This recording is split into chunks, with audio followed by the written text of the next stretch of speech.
ہم دعا میں بڑی کنجوسی کرتے ہیں. آج کل ماشاءاللہ نمازی بڑھ گئے ہیں مسجدوں میں. اچھا یہ بھی الگ ٹرینڈ ہے کہ 5-6 روزے تک نمازی زیادہ ہوتے ہیں, آہستہ آہستہ پھر جانا شروع ہو جاتے ہیں, پھر آخری عشرے میں پھر آتے ہیں, پھر چاند رات سے بھاگ جاتے ہیں. تو اس بار ایسا نہ کریں, ہم پورے سال کے نمازی بنیں. ہم پورے سال کے لیے نماز ہم پر فرض ہے, نہ صرف رمضان کے لیے تو فرض نہیں ہے. اور دعا میں کیوں کنجوسی کرتے ہیں؟ دیکھیں دنیا والے پتہ کیا, اگر آپ اور میں, اچھا میں اگر یہاں سے شروع کروں نا تو سب کو ایک کاغذ اور قلم دوں کہ اپنی اپنی پرابلم لکھیں, تو شاید کچھ لوگ تو ایسے ہوں گے جو کہیں گے ایک کاغذ اور دے دو, پرابلم تو بہت ساری ہیں. پرابلم میں ہم سارے ہی ہیں, کوئی بیمار ہے, کوئی پریشان ہے, کوئی کاروباری, کوئی فیملی پرابلم سب کو ہیں, مگر پرابلم حل کرنے والے سے بات نہیں کرتے. حل المشکلات تو رب ہے, دافع البلیات تو مولا ہے. مصیبتیں حل اس نے کرنی ہے. وہ کہتے ہیں نا ہم سب کے پاس جاتے ہیں, ہم رب کے پاس ہی نہیں جاتے. اچھا دنیا میں کیا کرتے ہیں, یار فلاں سے رابطہ ہو گیا نا تو مسئلہ حل ہو جائے گا, فلاں سے ذرا سیٹنگ ہو گئی تو مشکل حل ہو جائے گی. دنیا والے پتہ ہے کیسے ہوتے ہیں, آپ کسی سے ایک بار لائف میں ہیلپ مانگ لیں, اللہ نہ کرے کسی کی ہمیں ضرورت پڑے, لیکن ہیلپ مانگ لیں تو شاید وہ قریب ہو تو کر دے, لیکن دوبارہ جائے تو کہتے ہیں بھی تھوڑے دنوں پہلے تو کی تھی ہیلپ, پھر آ گئے. اب دوسری ہیلپ میں تھوڑا سا آپ کو ٹونٹ ملے گا, تھوڑا سا تانا ملے گا. تیسری بار جائیں تو یار لگتا ہے اس کی تو عادت ہو گئی ہے مانگنے کی. چوتھی بار میں موبائل نمبر بھی بلاک ہو جاتا ہے. یہ ہے دنیا, ٹھیک ہے نا. اور آؤ میں بتاتا ہوں میرے رب کی رحمت کیسی ہے. اللہ فرماتا ہے ادعونی استجب لکم, تم مجھ سے مانگو میں تمہیں عطا کروں گا. دنیا والوں سے زیادہ مانگو انہیں برا لگتا ہے, رب سے جتنا مانگو اسے اچھا لگتا ہے. وہ فرماتا ہے جو زیادہ مانگنے والا ہے میں اس سے زیادہ خوش ہوتا ہوں, اور جو نہیں مانگتا اس سے رب ناراض ہوتا ہے. مگر ہم دعا ہی میں سستی کرتے ہیں. کیوں نہیں مانگتے رب سے؟ پوچھو دعا کیا ہے. مولا علی شیر خدا فرماتے ہیں جب میرا جی چاہتا ہے میں اللہ سے باتیں کروں, میرا جی چاہتا ہے رب مجھ سے باتیں کرے, میں قرآن پڑھنے لگ جاتا ہوں. اور جب جی چاہتا ہے میں اللہ سے باتیں کروں میں دعا کرنے لگ جاتا ہوں. یہ اللہ سے بات کرنے کا طریقہ ہے. نو سیکریٹری بٹوین یو اینڈ ہم, نو اپوائنٹمنٹ ریکوائرڈ. بڑے سے بڑے آدمی سے بات کرنے کے لیے ٹائم لینا پڑتا ہے, ٹائم بھی لمیٹڈ ملتا ہے. کوئی اپوائنٹمنٹ کی ضرورت نہیں ہے, کوئی ٹرانسلیٹر کی ضرورت نہیں ہے. جب جی چاہے ہاتھ اٹھاؤ, سر جھکاؤ اور اپنے رب سے باتیں کرنا شروع کر. تو بتاؤ نا اس کو پریشان, بتاؤ نا اس کو مصیبت میں ہوں, بتاؤ تو صحیح اس کو کس پرابلم میں ہوں. اکیلے میں مانگا کرو, مسجد میں بیٹھا کرو, نماز ختم ہو جائے پھر بھی بیٹھ جایا کرو. آج ہمیں کوئی بہت بڑا آدمی اپنے گھر میں بلائے اور کہے کہ یار 5-10 منٹ کی صاحب سے میٹنگ ہے, اور وہ کہے بیٹھ جاؤ تھوڑی دیر, آدھا گھنٹہ میرے پاس بیٹھو. باہر نکل کے دوستوں کو بتاتے ہیں یار میٹنگ تو 5 منٹ کی تھی, صاحب نے آدھا گھنٹہ بٹھایا. ہاں مجھے 1 گھنٹہ ٹائم دیا. دنیا والوں کے پاس گھنٹہ بیٹھو, بڑے آدمی کے پاس تو خوشی ہوتی ہے, اور اللہ کے گھر میں بیٹھنے کا ٹائم ہی نہیں ہے, دعا مانگنے کا ٹائم ہی نہیں ہے. سوچئے ہم کیا کر رہے ہیں. اور یہ سوچ لے کہ نماز پڑھ کر دعا نہ مانگنا یہ اللہ کو سخت ناپسند. یہ خاص قبولیت دعا کا وقت ہے. نماز پڑھنے کے بعد, قرآن پڑھنے کے بعد درود, کوئی بھی نیکی کرتے نا, ہر نیکی سے کیا ہوتا ہے, رحمت آپ کی طرف متوجہ ہوتی ہے. جب بھی کہتے ہیں کہ کوئی دعا کرنی ہو نا تو پہلے کوئی صدقہ دے کر یہ 2 رکعت صلاۃ الحاجات پڑھ کے دعا کرو. جیسے ہی آپ کوئی نیکی کرتے رحمت الہی متوجہ ہو جاتی ہے. اب ہاتھ اٹھائیں, اب دعا کریں اور دل سے کریں. اللہ دلوں کے حال جانتا ہے. اللہ سے دعا کرنے کے لیے بہت مکفہ مسجع بہت مشکل دعائیں یاد کرنے کی بھی ضرورت نہیں ہے. یاد ہو جائے تو ٹھیک ہے, ورنہ وہ تو دل کے حال بھی جانتا ہے. میں آپ کو ایک اور مشورہ دیتا ہوں, کبھی کبھی میں پریکٹس کرتا ہوں, اس لیے کبھی اللہ سے اپنی مادری زبان میں بات کرنا. ہاں کبھی آپ میمنی میں دعا کریں. آپ اگر پنجابی بیٹھے پنجابی میں دعا کریں, پشتو میرا کوئی بھائی سن رہا ہے اپنی زبان میں دعا کرو. اس کی جو کنیکٹیوٹی ہے نا وہ آپ کے دل سے نکلے گی. آپ پھر اکیلے میں بیٹھ کے مانگو, اور خاص طور پہ جو تہجد کا وقت ہے دعا میں بھی کبھی کبھی. دیکھیے ہمارا پرابلم کیا ہے, ابھی ماشاءاللہ محفل میں دعا ہوگی, ہمارے ہاتھ بھی اٹھیں گے, آنکھوں سے آنسو بھی نکل آئیں گے, اچھی بات ہے. لیکن جب بندہ اکیلے میں روتا ہے نا, جب کسی کو پتہ نہ ہو, میں جانوں میرا رب جانے. مجھے ایک بات بتائیں, کبھی ایسا لائف میں ہوا ہوگا آپ کے ساتھ کہ جب آپ تنہائی میں رات کو پریشان ہو کر اٹھ گئے ہوں گے. جب ماں میری بھی زندہ تھی, آپ میں سے کئیوں کی ماں چلی گئی ہوگی, جن کی ہے ان کے ساتھ ہوتا بھی ہوگا کہ ہم پریشان ہو کر ماں کے پاس جاتے تھے کہ ماں بہت تکلیف میں ہوں, پریشان ہوں, دعا کر دو. ماں کیا کرتی تھی؟ کیا وہ کروٹ بدل کر سو جاتی تھی کہ بیٹا تیرا مسئلہ تو حل کر؟ ماں بھی اٹھ جاتی تھی, وہ سینے لگاتی تھی, ہم سے زیادہ بے چین ہو جاتی تھی. مجھے بتاؤ, میں رات اٹھ کر ماں کے پاس جاؤں اور آنسو بہا دوں تو ماں بے قرار ہو کر سینے لگا لے, تو اگر رات کبھی اٹھ کر تہجد میں ماں سے زیادہ پیار کرنے والے رب کے پاس جاؤں تو وہ کیوں نہ کرم کرے گا, وہ کیوں نہ مشکل آسان کرے گا. واٹ ایور پرابلم یو ہے, واٹ ایور کلیمٹی یو ہے, کوئی بھی مسئلہ ہے میرے اور آپ کے لیے بڑا ہے. ہمارا ایک اور پرابلم پتہ ہے کیا ہے کہ ہم اپنی کلیمٹی کو، اپنے پرابلم کو کیلکولیٹر سے کیلکولیٹ کرتے ہیں کہ یار یہ تو ہو ہی نہیں سکتا، یہ قرضہ تو اتر ہی نہیں سکتا، یہ پرابلم سالو ہی نہیں ہو سکتا، کاروبار بڑا ڈیمیج ہو گیا ہے، صحت بڑی خراب ہو گئی ہے، ڈاکٹر کہتا ہے بڑا مشکل ہے، جناب فیملی میں بڑا ایشو ہے۔ میرا اور آپ کا ایشو ہے؟ میرا رب تو وہ ہے جو حضرت یوسف کو اندھیرے کنویں سے نکال کر مصر کا بادشاہ بنا سکتا ہے، جو دریائے نیل میں حضرت موسیٰ کے لیے راستے بنا سکتا ہے، جو حضرت صالح کے لیے پہاڑ سے اونٹنی نکال سکتا ہے۔ میرا رب تو وہ ہے جو حضرت سرکار دو عالم علیہ السلام کی مٹھی میں جو کنکر ہیں ان کو کلمہ پڑھوا سکتا ہے۔ میں اور آپ کچھ بھی نہیں ہیں، ہاں واقعی کچھ بھی نہیں ہیں، مگر ہم ہیں کس کے بندے؟ قرآن کیا کہتا ہے؟ ان اللہ علی کل شیء قدیر، وہ تو ہر چاہے پر قادر ہے نا، میں اور آپ کچھ بھی نہیں ہیں۔ تو جب اس قادر سے کنیکشن ہے، اس قادر کا میں بندہ ہوں، تو پھر گھبراہٹ کیسے؟ مانگو نا اس سے، اور جب آپ یقین سے مانگتے ہو نا۔ ہمارا ایک اور پرابلم پتہ ہے کیا؟ ہم دعا بھی مانگتے اور بلیو بھی نہیں ہوتا، چلو مانگ لیتا ہوں لیکن ہونا کچھ نہیں ہے، پہلے سے ہی مایوس ہو، کچھ نہیں ہونا۔ علماء کہتے ہیں دعا اسی کی قبول ہوتی ہے جس کو یقین ہوتا ہے، جس کو رب پر بھروسہ ہوتا ہے۔ ایک بچے کا واقعہ ہے، نوجوان کا۔ ایک گاؤں میں بارش نہیں ہو رہی تھی، تو گاؤں کے سارے لوگ جمع ہوئے کہ کئی سالوں سے بارش نہیں ہو رہی تھی، ایک قطرہ بارش کا نہیں پڑ رہا تھا، سوکھ گئے، کھیت سوکھ گئے، کنویں سوکھ گئے، بہت پریشانی تھی۔ سارے گاؤں والوں نے مل کر پلان کیا کہ دعا کرتے ہیں، بارش کے لیے دعا کرتے ہیں۔ تو ایک نوجوان آیا ہاتھ میں چھتری لے کر، سارے گاؤں والے ہنسنے لگے کہ بے وقوف آدمی، کئی سال ہو گئے، قطرہ بارش کا نہیں پڑا، تو چھتری لے کر آیا ہو؟ کہہ رہا مانگنے کس سے آیا ہوں؟ اللہ سے مانگنے آیا ہوں نا، بارش اسی نے دینی ہے، تو یقین میں یہ یقین لے کر آیا ہوں کہ بارش تو ہونی ہے، واپس کیا بھیگتے ہوئے جاؤں گا؟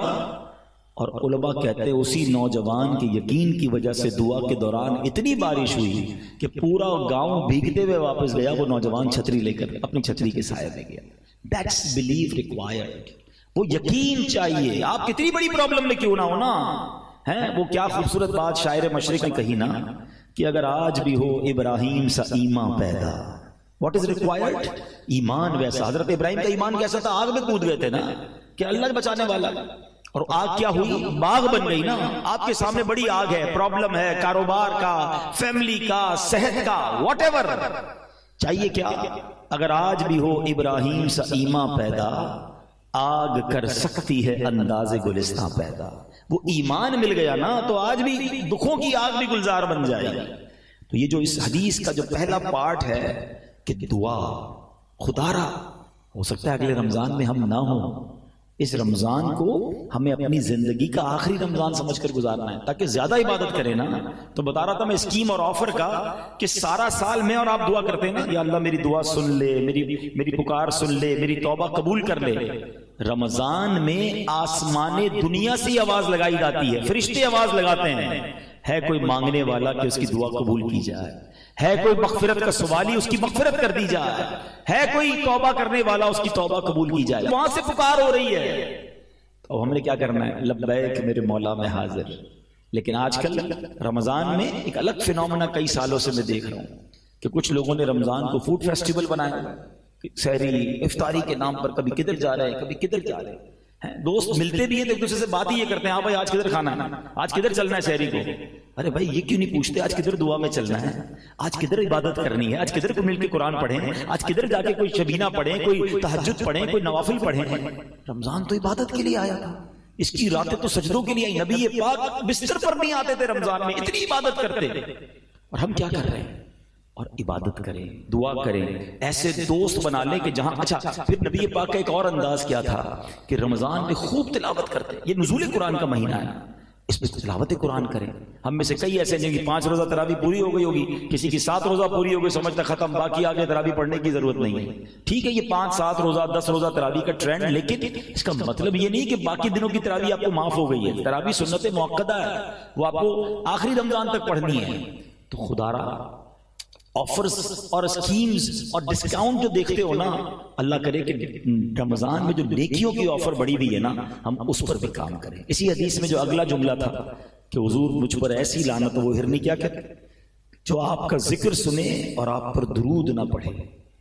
تو ہمیں جب سرکار دو عالم صلی اللہ تعالی علیہ وسلم کا نام سننا ہے یا کہنا ہے، درود پاک پڑھنا ہے۔ اچھا کبھی کبھی کیا ہوتا ہے، ہم کبھی محفل میں جاتے ہیں، اجتماع میں جاتے ہیں، تو بار بار نبی پاک علیہ الصلوۃ والسلام کا نام لیا جاتا ہے، تو اس میں ہم سے کیا پرابلم ہو جاتی ہے کہ بعض اوقات ہم درود نہیں پڑھ پاتے. تو علماء بڑی پیاری بات فرماتے ہیں کہ آپ ایسا کریں کہ روزانہ particular time, particular quantity fix کر لیں کہ بھائی روزانہ 100 بار 200 بار، اللہ توفیق دے تو 313 بار 1200 بار درود پاک پڑھ لیں.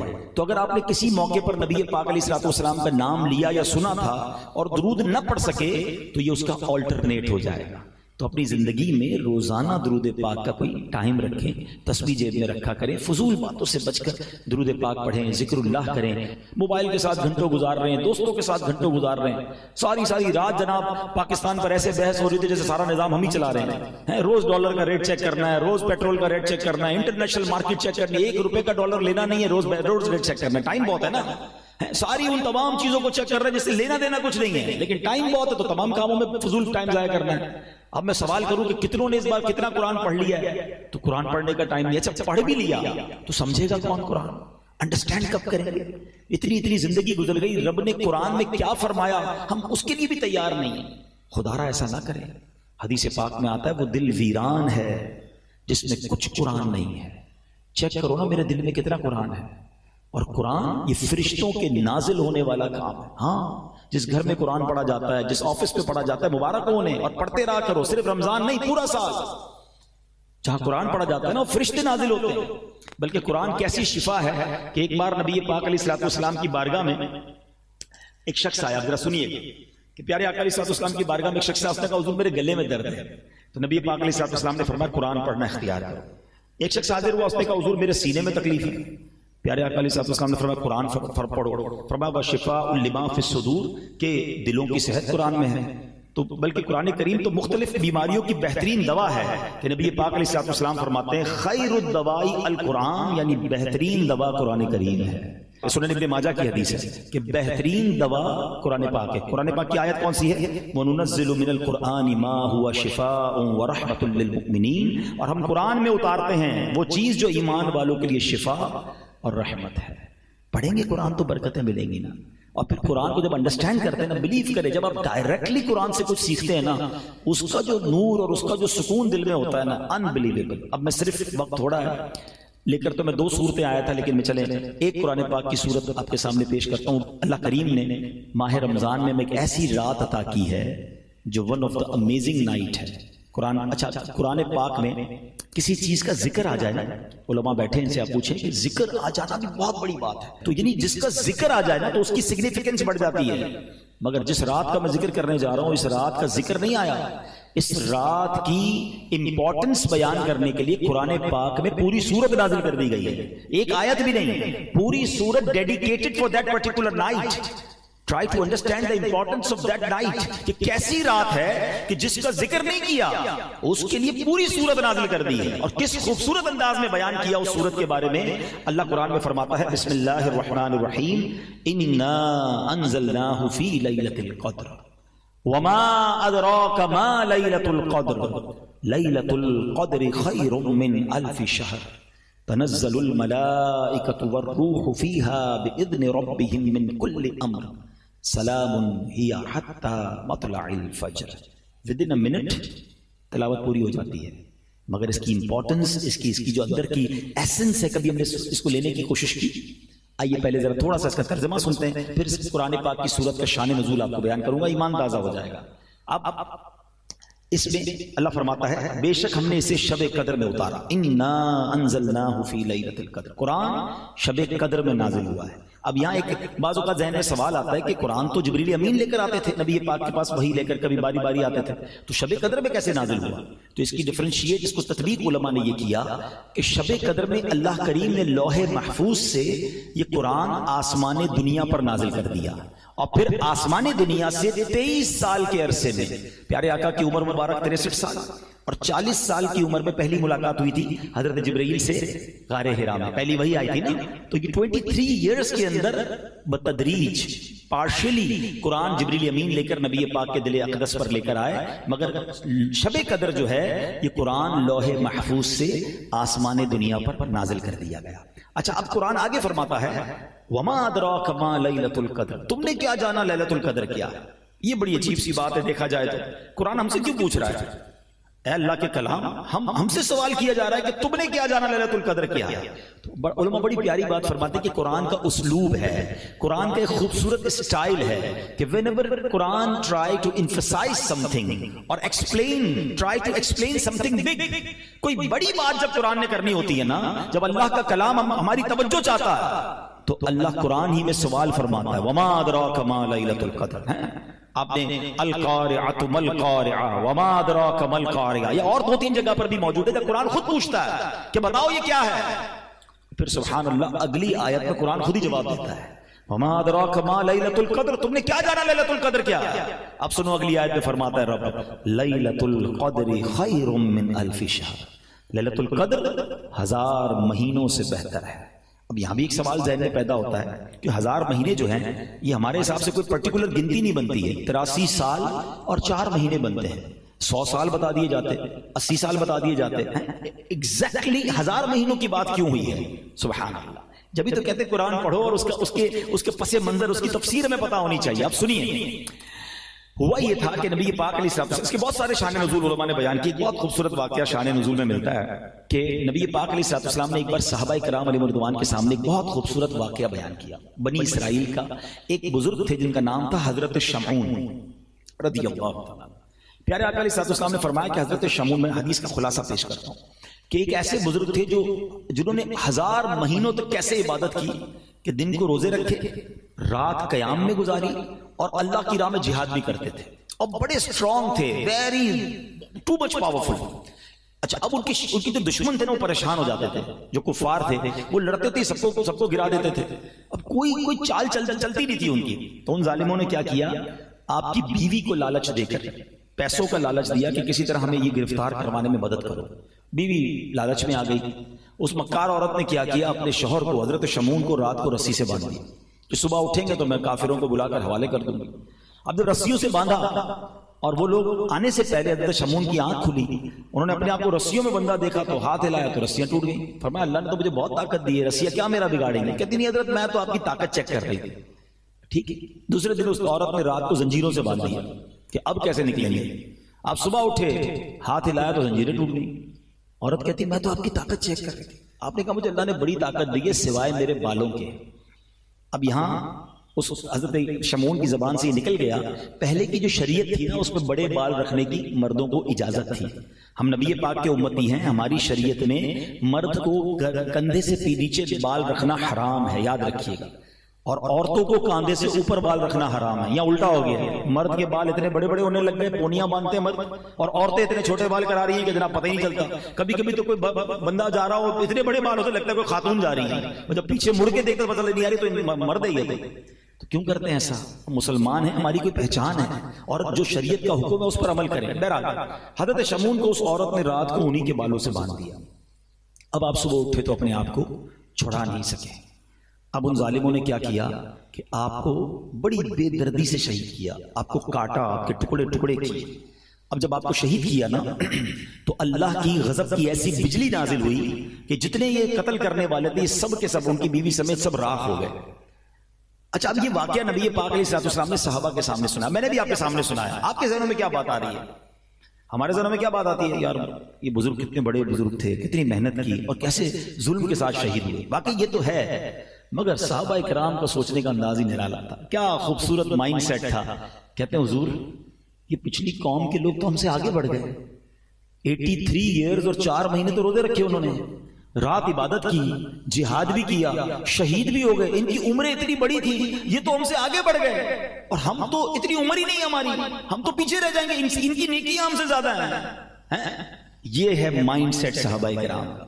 ہم جنرل سوسائٹی میں آتا ہوں، ہمیں لگتا ہے میں تو پیچھے رہ گیا، جنرل سوسائٹی میں تو میرا گھر ہی نہیں ہے، میں تو فلیٹ میں رہتا ہوں. اپنی گاڑی کے ساتھ کوئی بڑی گاڑی لگ جائے تو لگتا ہے میری گاڑی چھوٹی. یہ اصل گاڑی تو یہ ہے. کسی کی گھڑی دیکھے تو پریشان، کسی کا موبائل دیکھے تو پریشان، کسی کی فیکٹری دیکھے تو پریشان. ہم اسی میں مر گئے. کسی کے گھر دعوت میں جاؤ تو ہمارے گھر میں جھگڑا شروع ہو جاتا ہے. کیوں بھائی؟ اس کا ڈرائنگ روم میں دیکھا کیسے صوفے لگے تھے، تم تو لگاتے ہی نہیں ایسے صوفے. دیکھو بچے کی شادی میں کتنا بڑا فنکشن کیا، تم تو کرتے ہی نہیں ہو. بندہ بولے میں گھر دعوت میں لے کر گیا، جھگڑا میرے گھر میں شروع ہو گیا. اس چکر میں رہیں گے تو کبھی بھی خوش نہیں ہوں گے. کیا خوبصورت مائنڈ سیٹ تھا صحابہ کا کہ حضور نیکیوں میں آگے بڑھ گئے. ایسا ہی ایک اور واقعہ آپ کو سناتا ہوں. اللہ کرے کہ کمپٹیشن کرنا ہے نا, آؤ کرتے ہیں نا, نیکیوں میں کرو نا. مال کا کمپٹیشن, نعمتوں کا کمپٹیشن کبھی بھی ختم نہیں ہوگا. آپ کروڑ پتی ہیں, آپ کو ارب پتی نظر آ جائے گا. آپ ارب پتی بن بھی گئے تو خراب پتی نظر آ جائے گا. لوگوں کے اپنے جہاز ہیں, اپنے آئرلینڈ ہے, کدھر تک دوڑو گے؟ ہر بار آپ کو آپ سے اوپر والا کوئی مل جائے گا, آپ ٹینشن میں رہو گے. اچھا, اس پرابلم سے پتا ہے ایک اور پرابلم کیا ہو رہی ہے؟ ہم انجوائے نہیں کر رہے اپنی لائف کو. جو ہماری لائف ہے نا اس کو تو انجوائے نہیں کر رہے, کیونکہ دوسرے کی دیکھ کے اپنی لائف ہی بری لگ رہی ہے. حالانکہ اللہ نے کروڑوں سے اچھا مجھے بنایا. ایک بار کیا ہوا, غریب صحابہ, مہاجرین جو تھے نا وہ غریب تھے, انصار بڑے ویل آف تھے کیونکہ وہ تو پہلے سے مدینے میں رہتے تھے. مہاجرین مکے سے ایمٹی ہینڈڈ مدینے گئے تھے. تو مہاجرین صحابہ نبی پاک کے پاس آئے. Look at the way of talk, اور ان کی تھنکنگ کیا تھی. کہتے حضور وہ عرض آپ سے کرنے آئے تھے, حدیث کا خلاصہ فرماؤ کیا کہنا ہے, کہیے کیا کہنا ہے. نبی پاک فرماتے ہیں کہ حضور مسئلہ یہ ہے کہ یہ جو انصار صحابہ ہیں نا, نماز ہم پڑھتے ہیں, نماز یہ بھی پڑھتے ہیں, روزہ ہم رکھتے ہیں, روزہ یہ بھی رکھتے ہیں, لیکن حضور یہ صدقہ کرتے ہیں ہم تو نہیں کر سکتے. یہ پیسے والے ہیں نا, یہ اللہ کی راہ میں خرچ کرتے ہیں ہم تو نہیں کر سکتے. ہم پیچھے رہ گئے نیکیوں میں. انہوں نے یہ نہیں کہا کہ حضور ان کے گھر اچھے ہیں, ہمارے گھر اچھے نہیں ہیں, ان کے پاس پیسے ہیں, ہمارے پیسے نہیں, ان کے کپڑے مہنگے, ہمارے کپڑے نہیں, حضور وہ صدقہ خیرات کرتے ہیں پیسوں سے, ہم ہیں غریب. تو نبی پاک علیہ السلام نے پتہ کیا فرمایا, کہ آپ پیارے آقا کی تربیت بھی دیکھو. فرمایا ایسا کرو, میں تمہیں ایسا وظیفہ نہ بتا دوں کہ جب تم وہ وظیفہ پڑھ لو, وہ عمل کر لو, تو جو تم سے آگے نیکیوں میں تم ان کے برابر ہو جاؤ. کہ حضور ضرور بتائیے. پیارے آقا نے فرمایا 33 بار سبحان اللہ, 33 بار الحمدللہ, 34 بار اللہ اکبر پڑھ لیا کرو. جو نیکیوں میں تم سے آگے نا تم اس سے برابر ہو جاؤ گے. They become happy. پیسے لینے تو آئے نہیں تھے, ثواب کا کمپٹیشن تھا, خوشی خوشی واپس چلے گئے. اب سنو, تھوڑی دیر بعد پھر آئے, کہتے حضور مسئلہ ہو گیا ہے. فرمایا کہو کیا کہتے ہو. کہ حضور جو آپ نے ہمیں وظیفہ بتایا نا وہ انہوں نے بھی سن لیا ہے, وہ انصار صحابہ نے بھی سن لیا ہے, اب وہ پیسے والے بھی ہیں, وظیفہ بھی کر لیں گے. اب نبی پاک بہت مسکرائے, حدیث کے الفاظ ہیں پیارے آقا بہت مسکرائے, اور فرمایا ذالک فضل اللہ یؤتیہ من یشاء, یہ اللہ کا فضل ہے, اللہ جسے عطا فرمائے. لیکن اس واقعے کے تحت جو علماء نے ڈیبیٹ کی ہے, اللہ اکبر, اتنی خوبصورت ڈیبیٹ ہے کہ کیا مائنڈ سیٹ تھا, کیا نیتیں تھیں. اونلی ثواب چاہیے تھا, کمپٹیشن تھا نیکیوں کا. بچپن سے ایک واقعہ ہم سن رہے ہیں, مگر اس کا ایسنس کب لوگے کہ حضرت عمر نے کیا کہا تھا غزوہ تبوک کے موقع پر کہ میں ویل آف ہوں, پیسے اچھے ہیں, آج ابو بکر سے آگے بڑھ کے دکھاتا ہوں. ہمارے پاس پیسے اچھے ہو یار, اس بار کاروبار اچھا ہوا ہے, پڑوسی سے اچھی گاڑی لے کے دکھاتا ہوں. آج اس بار کاروبار اچھا ہوا ہے, دوست سے اچھا موبائل لے کے دکھاتا ہوں. پیسے بہت اچھے, اب دنیا کو بتاتا ہوں کیسا کام کیسے ہوتا ہے. ہم اس چکر میں مر گئے. حضرت عمر کہتے ہیں پیسے اچھے تھے, کاروبار وغیرہ اچھا ہوا تھا, آج ابو بکر صدیق سے نیکیوں میں آگے بڑھ جاتا ہوں. 50% اپنے گھر کا مال لے کے سرکار دو عالم علیہ السلام کے پاس چلے گئے. آقا نے پوچھا عمر کیا لائے ہو؟ کہ حضور گھر کا آدھا سامان لے کر آ گیا ہوں. ادھر بھائی لوگوں کو 2.5% زکات بھاری پڑ رہی ہوتی ہے. او ہو, اور 2% تو بہت ودھارے تھی وہ 50% لے کے چلے گئے. مجھے یہ سمجھ آج تک نہیں آتی کہ جس کو 5 کروڑ روپے کی زکات بھاری پڑتی ہے وہ یہ کیوں نہیں سوچتا کہ اللہ نے 2 ارب دیے تو 5 کروڑ بن رہے ہیں نا, اس کا شکر کب ادا کرو گے؟ ادھر کروڑ 2 کروڑ کی زکات بنے تو ٹینشن شروع ہو جاتی ہے. بندہ کہتا ہے مولوی صاحب کو راستہ بتاؤ, یہ والی نیت تو یوں تھی, یہ پلاٹ کی نیت یوں تھی. ارے کیوں نیتیں بدلنے کی کوشش کرتے ہو؟ جب بھی زکات بناؤ تو یہ نیت کرو کہ تھوڑی اور زکات نکال دوں. زکات بچانے کے مسئلے نہ پوچھا کرو, زکات دینے کے مسئلے پورا پوچھا کرو. جس دن تم نے زکات پوری دی, آج گارنٹی سے لکھ لو اگلے سال تمہاری زکات اور بڑھ جانی ہے. اور جو پوری زکات دیتے ہیں ان سے آپ پوچھ لیں کہ ماشاءاللہ ہر سال ان کی زکات بڑھتی ہے. اللہ کی راہ میں خرچ کرنے سے مال کم نہیں ہوتا. بتاتا ہوں کمپٹیشن کس کو کہتے ہیں. کہتے ہیں میں آدھا مال لے کے چلا گیا نبی پاک کے پاس, کہتے ہیں مجھے انتظار تھا. صدیق اکبر کیا لاتے ہیں, اللہ اکبر. صدیق اکبر آئے, سر پر ایک پوٹلی ہے, ایک چھوٹا سا ٹوکرا ہے. اپیرنٹلی حضرت عمر سے مال تھوڑا تھا, یہ یاد رکھیے گا, یہ ایک اور خوبصورت بات سیکھیں گے آپ. اپیرنٹلی یعنی دیکھنے میں وہ مال حضرت عمر سے تھوڑا تھا. آ کر عرض کرتے ہیں حضور یہ میری طرف سے حاضر ہے. پیارے آقا نے پوچھا ابو بکر کیا لائے ہو؟ کہتے حضور گھر میں جو کچھ تھا سب لے آیا ہوں. ابو بکر گھر والوں کے لیے کیا چھوڑا ہے؟ کہ حضور گھر والوں کے لیے اللہ اور اس کا رسول کافی ہے, میں گھر والوں کے لیے کچھ بھی نہیں چھوڑ کر آیا, آپ کا نام چھوڑ کے آیا ہوں. اللہ اکبر. حضرت عمر نے وہ تاریخی جملہ فرمایا کہ آج مجھے پتا چل گیا کہ ابو بکر صدیق سے میں کبھی نیکیوں میں آگے نہیں بڑھ سکتا. اور سنو, حضرت ابو بکر صدیق نے جب یہ صدقہ کیا نا, ارے ہمارے اور آپ کے صدقے کی اوقات کیا ہے. جبریل امین حاضر ہوتے ہیں اور سبحان اللہ نبی پاک سے کہتے ہیں حضور ابو بکر کو سلام رب فرما رہا ہے، اللہ کا سلام پہنچائیے اور پوچھئے ابو بکر سے اس حال میں تم راضی ہو؟ سیدنا ابو بکر صدیق سے نبی پاک نے پوچھا ابو بکر تم اس حال میں راضی ہو؟ رب کا سلام آیا ہے۔ آپ زاروں کتار رونے لگے، سنگل پینی نہیں تھی۔ آج ہمارا چھوٹا سا نقصان ہو جائے اللہ سے شکوے، موڈ آف، فیملی سے جھگڑا شروع ہو جاتا ہے، کیا ہوا بھائی مارکیٹ ڈاؤن ہو گئی ہے۔ اب تو سنا ہے کئی فیملیز پہلے مارکیٹ کا ریٹ چیک کرتی پھر اپنے شوہر سے بات کرتی ہیں، نانا آج گال نہیں کرنی، مارکیٹ بہت ڈاؤن ہے، پاکہ جواب صحیح نہیں میرے۔ ہمارا یہ حال ہو گیا ہے کہ ہم تو اپنے گھر والوں سے ہمارا موڈ آف کر دیتے ہیں۔ حضرت ابو بکر صدیق کے پاس 1 روپیہ نہیں ہے اور رب پوچھ رہا ہے کہ ابو بکر تم رب سے راضی ہو؟ آپ زاروں کتار رونے لگے، کہتے میں اپنے رب سے کیسے ناراض ہو سکتا ہوں۔ اچھا حضرت ابو بکر صدیق نے کیا کیا تھا پتہ ہے؟ اتنا کلین سویپ کیا تھا اپنے گھر کو کہ سارا سامان تو دے دیا، اپنے بٹن بھی راہ خدا میں دے دیے، کانٹے لگائے ہوئے تھے۔ تو جو جبریل امین آئے تھے نا پیارے آقا کے پاس رب کا سلام لے کر، انہوں نے کرتے پر کانٹے لگائے ہوئے تھے۔ نبی پاک نے پوچھا اے جبریل کیسا لباس پہنا ہے؟ سنو جبریل امین کہتے حضور میں نے نہیں، اکیلے نے نہیں، آسمان پر جتنے فرشتے ہیں نا، آج اللہ کو ابو بکر کی ادا ایسی پسند آئی ہے کہ آسمان پر جتنے فرشتے ہیں حضور سب نے ایسا لباس پہنا ہے۔ ارے یہ تھے وہ لوگ جن کا کمپٹیشن تھا۔ میں آپ سے پوچھتا ہوں تمہیں پجیرو دیکھ کر، تمہیں V8 دیکھ کر، مرسیڈیز دیکھ کر تو لگتا ہے میرے پاس کب آئے گی؟ تمہیں تہجد گزار دیکھ کر کیوں نہیں لگتا کہ میں تہجد گزار کب بنوں گا؟ تمہیں حافظ قرآن دیکھ کر کیوں نہیں لگتا کہ یار عمر دونوں کی ایک ہے، اس کے سینے میں پورا قرآن ہے اور مجھے قرآن پڑھنا نہیں آتا؟ یہ والا کمپٹیشن کیوں یاد نہیں آتا؟ ہمارے اپنے آفس پر ہم کاروبار پہ بیٹھے ہوتے ہیں، ہمارا اکاؤنٹنٹ، ہمارا پیون، ہمارا کام کرنے والا کھڑا ہو کے نماز کے لیے جاتا ہے، ہم بیٹھے رہ جاتے ہیں اور ہماری نماز قضا ہوتی ہے۔ اس کو دیکھ کر یہ خیال کیوں نہیں آتا کہ یار یہ جنت کی طرف جا رہا ہے اور میں نمازی کیوں نہیں بن پا رہا؟ اپنی ایج کے علماء اور مفتیان کرام کو دیکھ کر کیوں خیال نہیں آتا کہ یار یہ بھی 40 سال کے، میں بھی 40 سال کا، یہ عالم بن گئے، یہ مفتی بن گئے، یہ جنت کی طرف جا رہے ہیں، میں پیچھے رہ گیا۔ ہماری تو کمپٹیشن ہی دنیا بن گئی ہے۔ خدا را ایسا نہ کرو۔ اور صحابہ کرام کا لیلۃ القدر کے لیے اب سنو، باقی کی طرف پھر آتا ہوں ورنہ اس موضوع پر تو بہت ساری باتیں میرے پاس کہنے کے لیے۔ کیا کہا حضور؟ پچھلی قوم والے تو آگے بڑھ گئے، حضرت شمعون کی 1000 مہینوں کی عبادت، ہماری تو عمر ہی تھوڑی ہے۔ ہائے ہائے، میرے آقا علیہ السلام کے دل پر رنج گزرا، قلب پر حزن گزرا، اور رب کو یہ کب گوارا ہے کہ حبیب پاک کے دل پر غم گزرے۔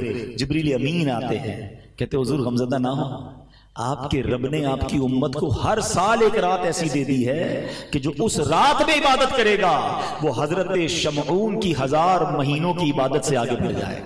لیلۃ القدر خیر من 1000 شہر۔ اور سنو، لیلۃ القدر 1000 مہینوں کے برابر نہیں کہا رب نے، خیر من 1000 شہر، اور اس سے بہتر افضل ہے۔ علماء کہتے ہیں رب جانے، اس کی عطائیں جانے کہ 1000 مہینوں سے کتنے بہتر ہیں۔ اچھا اس رات ہوتا کیا ہے؟ تنزل الملائکۃ والروح فیہا باذن ربہم من کل امر سلام ہی حتی مطلع الفجر۔ جبریل امین اور جناب فرشتے اللہ کا حکم لے کر آتے ہیں اور سلامتی ہوتی ہے صبح تک۔ تو یہ رات ہر سال ہمیں عطا کی گئی ہے۔ میں نے تفصیل اس لیے بیان کر دی کہ be ready for that night, تیار ہو جاؤ اس رات کو حاصل کرنے کے لیے۔ اور بہترین طریقہ کیا ہے اس رات کو حاصل کرنے کا؟ سبحان اللہ، اور بہترین طریقہ تو اعتکاف ہے۔ یہ جو 10 دن کا اعتکاف ہوتا ہے نا آخری عشرے کا، اس کا ایکچولی موٹیو کیا ہوتا ہے، اس کا گول کیا ہوتا ہے؟ الٹیمیٹ گول یہ ہے کہ کسی طرح لیلۃ القدر کو حاصل کر لیا جائے۔ اب بندہ جب ہے ہی اعتکاف میں تو ساری رات 10 کے 10 دن اعتکاف میں اس کو لیلۃ القدر مل ہی جائے گی۔ اچھا پھر اللہ کی اور مہربانی دیکھو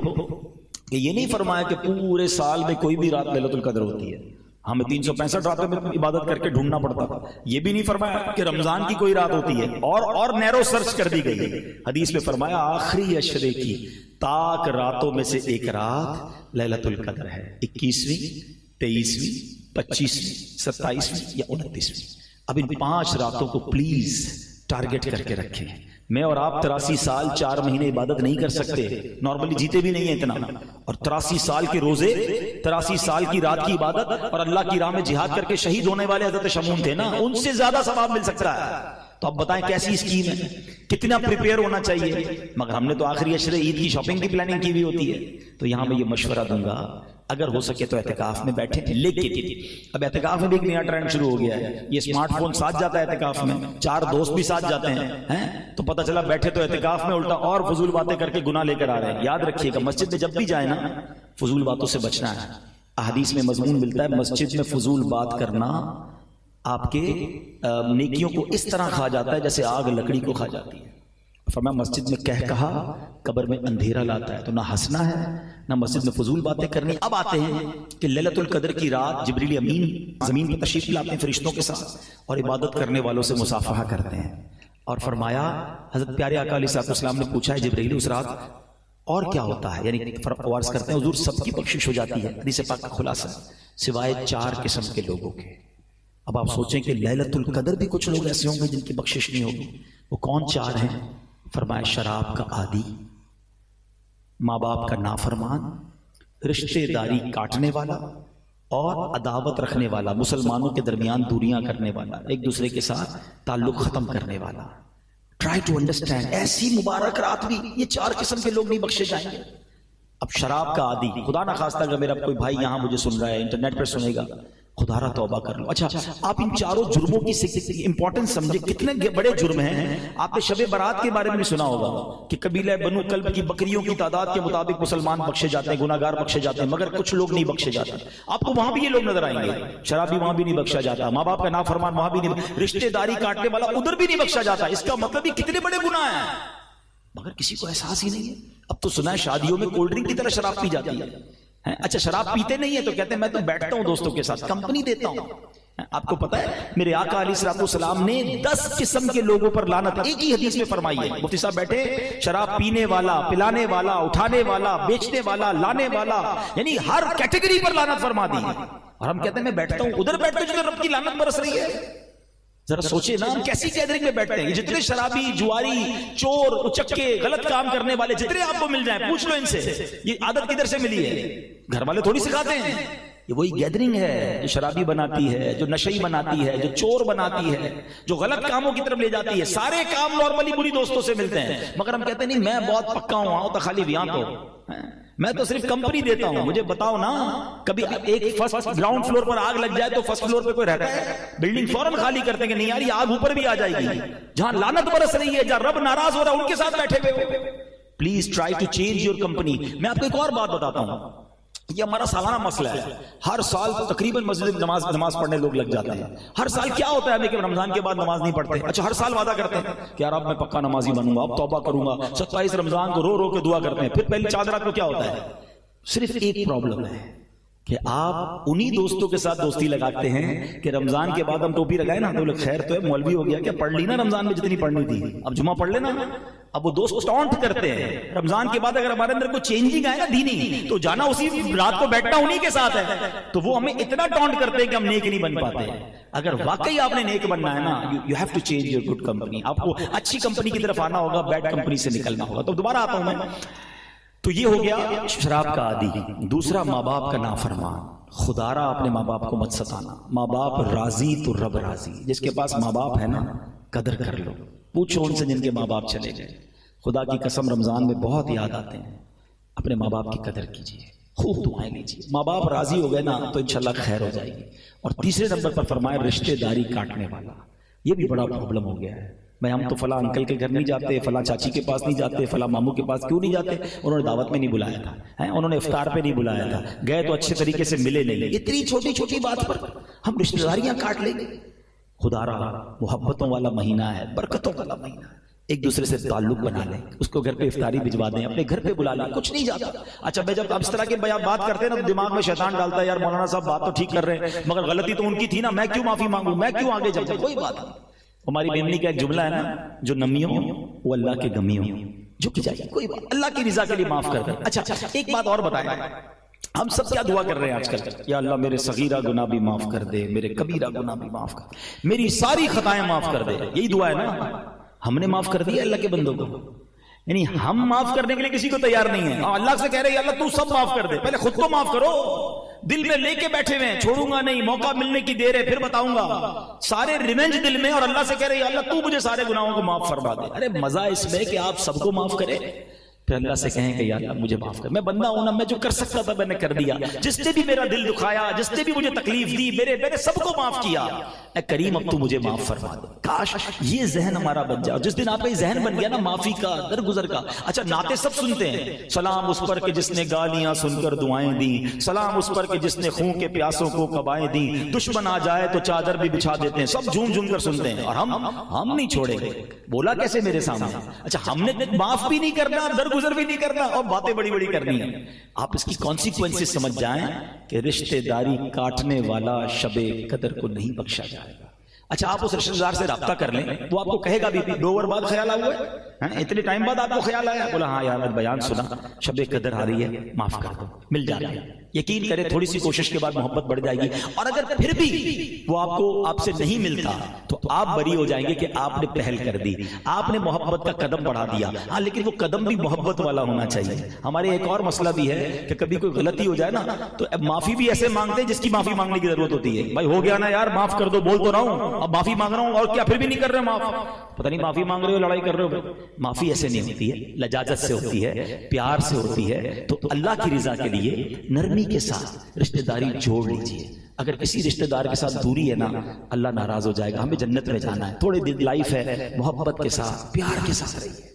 اور آخری بات آقا علیہ السلام نے فرمایا مسلمانوں میں قطع تعلق کرنے والے، یہ رشتہ داروں کا الگ فرمایا گیا، اور عام مسلمانوں سے تعلق اگر توڑا ہوا ہے، عداوت رکھی ہوئی ہے، ریونج کی تمنا رکھی ہوئی ہے، معاف کر دیں، دل بڑا کر دیں۔ انشاءاللہ آپ لوگوں کو معاف کریں، اللہ ہمیں معاف فرما دے گا۔ ایک شخص کے بارے میں آتا ہے نا، بڑا گناہ گار تھا، تو اس کا انتقال ہوا، مرنے کے بعد اس کو کسی نے خواب میں دیکھا، تو کہا تمہارے ساتھ کیا معاملہ ہوا؟ کہا اللہ نے میری بخشش فرما دی۔ تو کیسے بخشا گیا؟ تو بڑا گناہ گار تھا۔ کہاں تھا تو گناہ گار۔ ایک بار گھر پہ کھانا میری بیوی نے بنایا اور اس میں نمک بہت زیادہ تھا، مجھے بڑا غصہ آیا کہ میں اٹھ کر بیوی کو سزا دوں۔ ہو سکتا ہے یہاں بھی کوئی شیر ببر بیٹھے ہوں ایسے کہ کھانا ذرا نمک زیادہ ہو جائے تو چائے ٹھنڈی ہو جائے، افطاری کے وقت پکوڑے گرم چاہیے، شربت ٹھنڈا چاہیے۔ پتہ نہیں کمپیوٹر سے شادی کی ہے یا بیوی سے شادی کی ہے، وہ بھی انسان ہے بھائی، ہو جاتی ہے کبھی غلطی، اس کی بھی طبیعت خراب ہو سکتی ہے۔ کبھی افطار سے پہلے کچن میں جا کے دیکھا ہے؟ ہمیں بھی اثر کے بعد روزہ لگتا ہے، اس کو بھی لگتا ہے، اور وہ بیچاری چولہے کے آگے کھڑی ہوتی ہے، لیکن تھوڑی سی کمی پر اتنا شور کچھ لوگ مچاتے ہیں۔ نہ کیا کرو ایسا، وہ بھی اللہ کی بندی ہے۔ اب سنو، وہ شخص کہتا ہے بڑا جی چاہا مجھے کہ میں اٹھ کے چانٹا ماروں اس کو، بیوی کو، ایسے نمک کیسے ڈال دیا؟ اچانک دل میں خیال آیا کہ یار میری بیوی نے ایک مسٹیک کی ہے، مجھے مارنے کو جی چاہ رہا ہے، سزا دینے کو جی چاہ رہا ہے، میں صبح سے شام اللہ کی بارگاہ میں مسٹیک کر رہا ہوں، اللہ تو سزا نہیں دے رہا۔ کہتا میں نے خاموشی کے ساتھ کچھ بھی نہیں کہا، بیوی کو معاف کر دیا۔ مرنے کے بعد مجھے بتایا گیا کہ اس روز جو تو نے بندہ ہو کر میری بندی کو معاف کیا تھا نا، میں تو سب سے بڑا معاف کرنے والا ہوں، جہاں میں نے تیرے سارے گناہ معاف کر دیے۔ یہ ہے معافی۔ معافی نہیں کرتے یار۔ ملازم کو تو اتنا برا بھلا کہتے ہیں، اچھا وہ غریب بھی گالیاں سنتا ہے، اس کو پتہ ہے نوکری سے نکال دیں گے تو بے روزگاری بہت ہے، کہاں جاؤں گا، لیکن دل رکھتا ہے، وہ قیامت کے دن وہ کھڑا ہو سکتا ہے آپ کے لیے۔ ایک بندے سے ملاقات ہوئی، کسی نے پوچھا کتنی تنخواہ ہے؟ بولا اتنی تنخواہ۔ بولا تنخواہ تو بہت اچھی ہے۔ بولا آدھی کام کی آدھی گالیوں کی ہے۔ اتنی گالیاں دیتا ہے میرا سیٹ، لیکن کیا کروں، تنخواہ اچھی دیتا ہے اس نے جان ہی رہا، لیکن کیا اس کا دل نہیں ٹوٹتا ہو؟ نہ کیا کرو ایسا۔ اللہ نے اگر نوازا ہے نا تو نرم رہو، ہاں کہ دانا خاک میں مل کر گلے گلزار ہوتا ہے، عزت دو گے تو عزت ملے گی۔